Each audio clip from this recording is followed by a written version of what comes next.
Good Sunday morning, my friends. How is everyone today? I hope you're doing very well. We're back here and it's Sunday, February 18th. We are back for our 7th week of the 1,000 pound challenge for 2023. And I hope to make this a little quicker. I really do.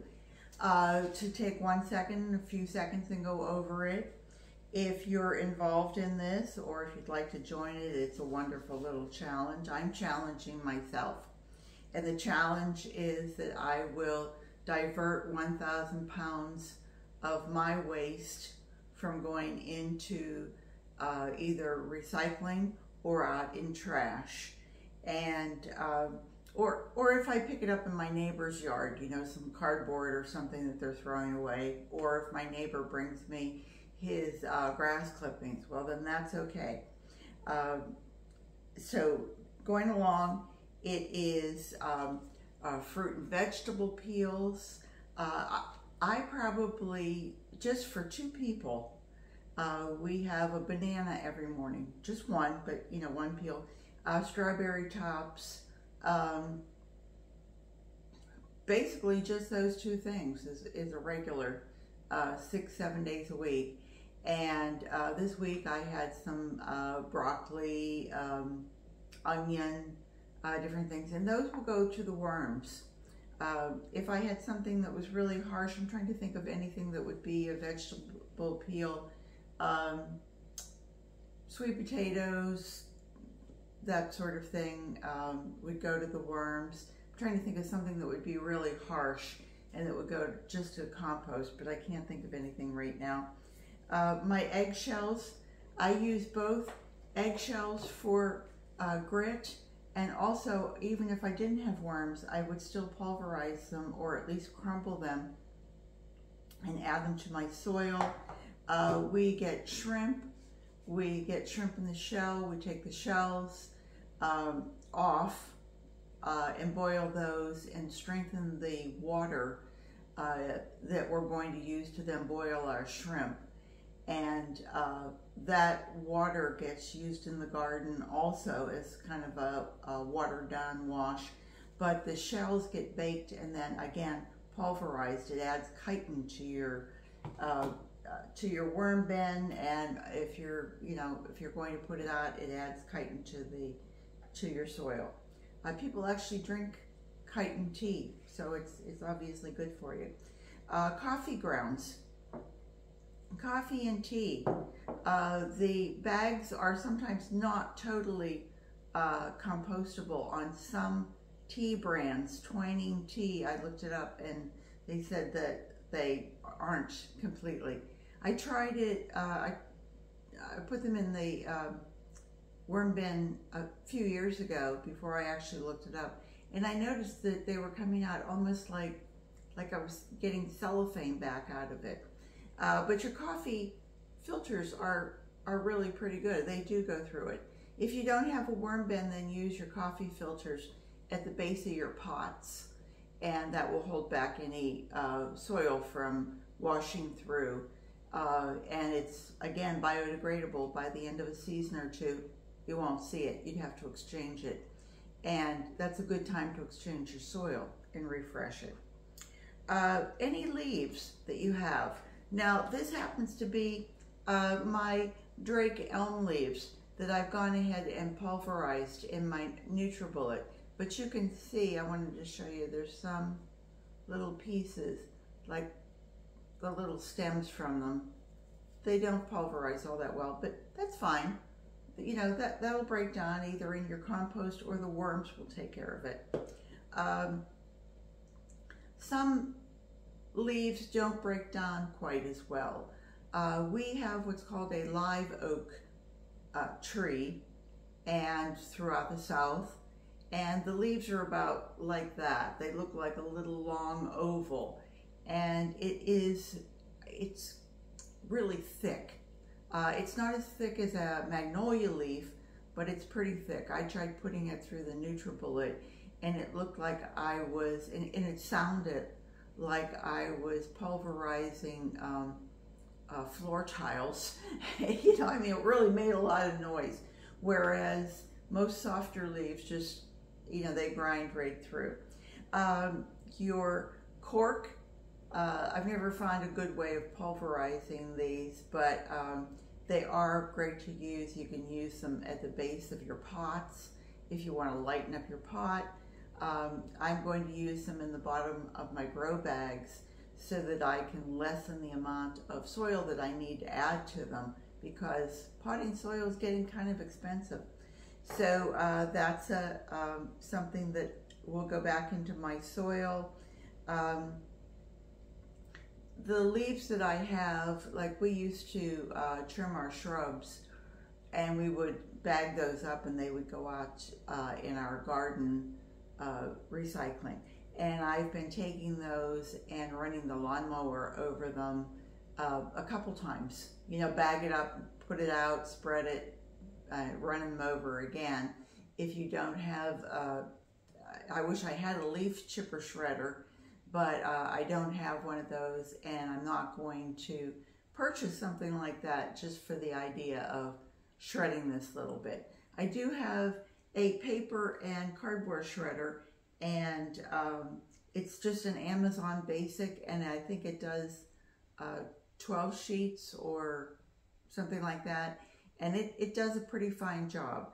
So I think those are probably my, if I gotten everything, yes. Oh, any popsicle sticks, anything like that, are really great for not only using as little plant tags, although I found that they tend to, even with a magic marker, they kind of like dissolve and bleed. So my friend Joe over at Joe's Outdoor Places, he has a great channel. He should have, I don't know if he was a teacher, but he should have been. You know, you meet those people along the way that you're just, their voice, the way they present themselves, the way they present their information, it's just, I mean, you're just drawn in. I'm not a person who wants to start a fire, and yet every time he's showing these different life skills, I just sit there and watch, wow, that is really cool. So anyway, Joe over at Joe's Outdoor Places, check him out. He mentioned that he has the same problem, and what he uses, instead of a pen or a magic marker, is a good old #2, a pencil. The lead seems to hold on to the wood better. So I thought, aren't you the wise soul here, you know? The Hawaiians used to say you were akamai. You were very wise. And I spent 8 years in Hawaii, so I came away with some words of that day. But anyway, I'm going to try that and see if it works, and if it does, I will give Joe 2 thumbs up instead of just 1. But check out Joe's channel, he's really good.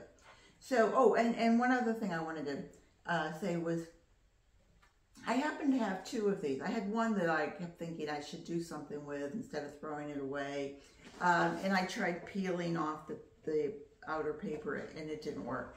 So I thought, I wonder if I could make my very own worm tower. I don't know if you can you see in there? Hello?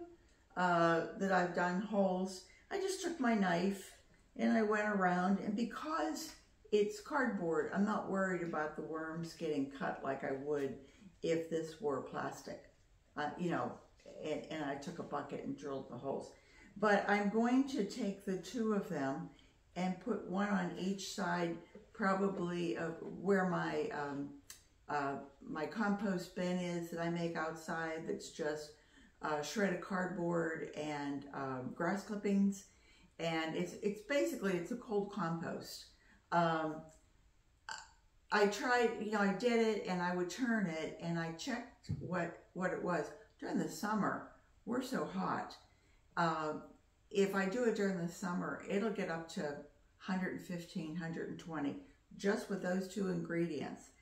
But for the most part, and it breaks down. I get great compost out of it. It probably takes a little bit longer than for those of you who are doing hot compost. But for the most part, I have worms in it throughout the whole time.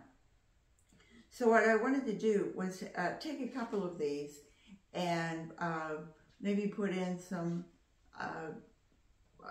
I don't know if I wanted to even bother doing leaves or anything like that, but I thought I'm going to put in things like just coffee grounds and eggshell and fruit, and just pack it and put the lid on.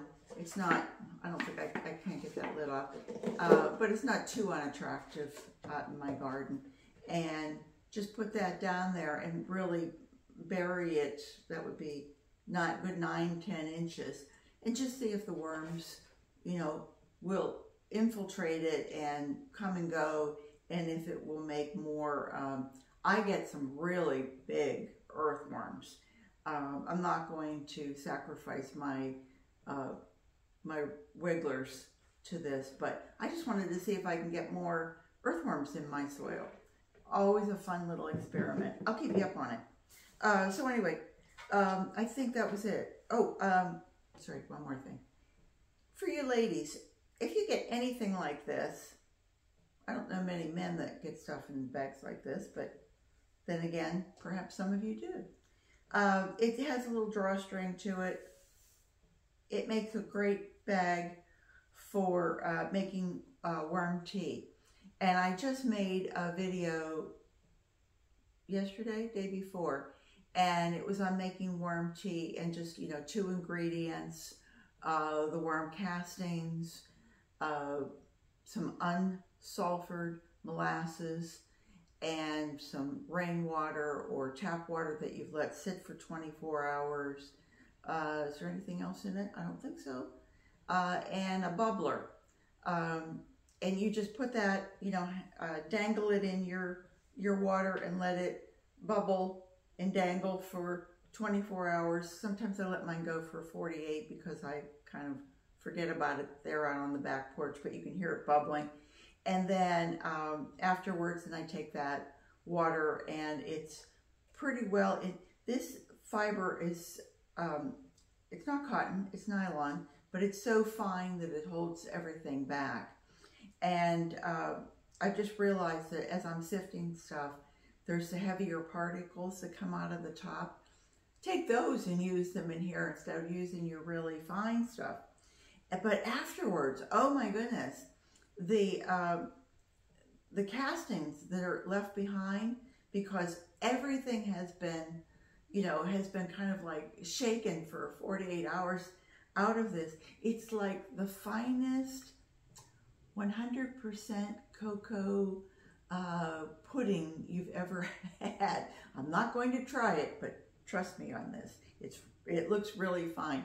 And all I would have to do is just take a spoonful of it, or take a spadeful, and add it to my rainwater and stir it around. It is just so fine, it would come out. So, all right, covered everything. And not quick as your Uncle Bob, sorry. But this week, I have to show you so you know that I'm actually doing it. I don't want you to think that I'm cheating. But you can see I've gotten 1, 2, 3 weeks into February. This is the 7th week. We have 45 weeks to go. I'm hoping to make it. I'm starting to get a little weary. I hope you're not getting bored. If you are, tell me. I can stop at any time. I was up to 123 pounds, 9.9 ounces. This week, I was able to collect, etc., 17 pounds, 14.6 ounces. Add that together, I come up with 141 pounds, 8.5 ounces. So almost like 141 and a half pounds. So I'm still on target for 20 pounds a week. And that's the name of that tune. So anyway, that was it. I hope everybody is going to have a great Sunday. I certainly am. I'm still getting out and getting a little walk now and then. I was up to 15 minutes. I've been pushing it a little and a little. My Achilles is getting a little stronger and a little stronger. So I'm taking on a little more challenges. I'm not ready to climb Vernal Falls yet over at Yosemite, but don't count me out.